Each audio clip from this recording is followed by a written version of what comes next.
Sir, I'm the skeptic. Sir, you about this fact that we should enhance our competence. So, how do you start this process? IIT is a beginning.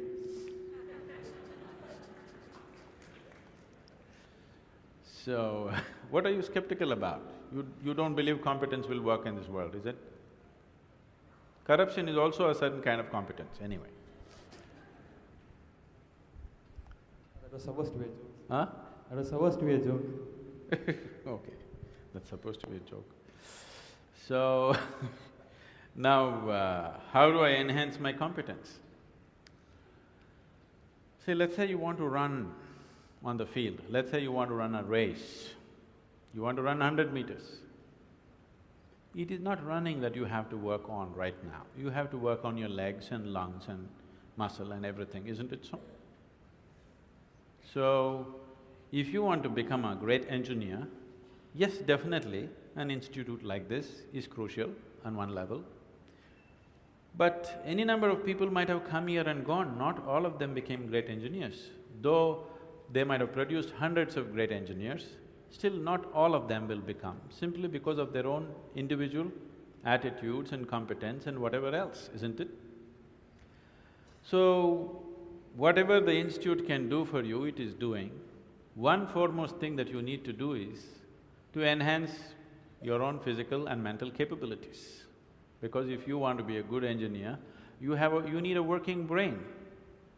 Just having a degree of engineering may be a passport to a job, but it is not a passport to success, isn't it? So to have a working brain, which the engineering degree will not freeze. Usually lots of degrees, when people acquire degrees, they freeze their brains. They think they can… now they've finished using it and now they can rest it for the rest of their lives. It is not so. This is only to enhance your capability. This is just an organized effort. A school, a college, an institute is just an organized effort towards that, because each individual cannot craft it for himself. That is why an institution. Otherwise, an institution has no other purpose. It is here to just organize that possibility of you striving to be of a certain competence. But that is a mass application. But as an individual, your most important thing is you as a human being, you are functioning at the fullest level. If that has to happen, there are other dimensions which one needs to explore. Unfortunately, though these sciences and technologies for inner well-being have been the mainstay of this culture for thousands of years, today we are largely losing it for various reasons, because we want to imitate somebody else. We don't want to imitate our grandfather Topiwala anymore. We want to imitate the hat seller from another country. Because of that, we are losing those things, but we should not. We have to bring it back into our lives. This is very much a part of the way the culture itself is structured, that it is all about the human being. See, this is the only culture which talks about, which even an illiterate person in this culture is aware of, that you can actually evolve to another dimension of existence.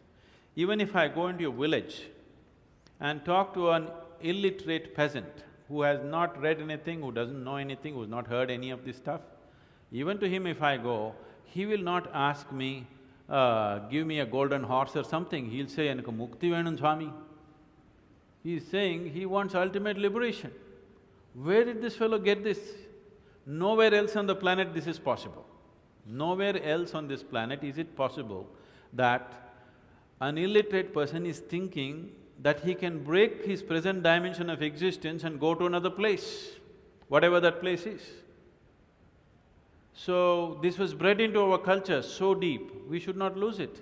It was not just the idea, there are technologies to become free. If you became free from the process of your body and the process of your mind, if you can sit outside of it and work it, you would work it brilliantly, do you understand? You would be able to use this body and use this mind only when you are able to not treat it as myself. These are powerful instruments in your life. These instruments can be employed the way you want it. only when you have an outside access to it. Right now, you are a phenomenal computer, but you don't know where the keyboard is. When you can't think, you scratch this spot, that's not where it is. Do you see people, when they cannot think, they're thinking hard, they scratch here? It doesn't work like that. There are proper steps that one can take. It could be offered here if everybody is willing for that.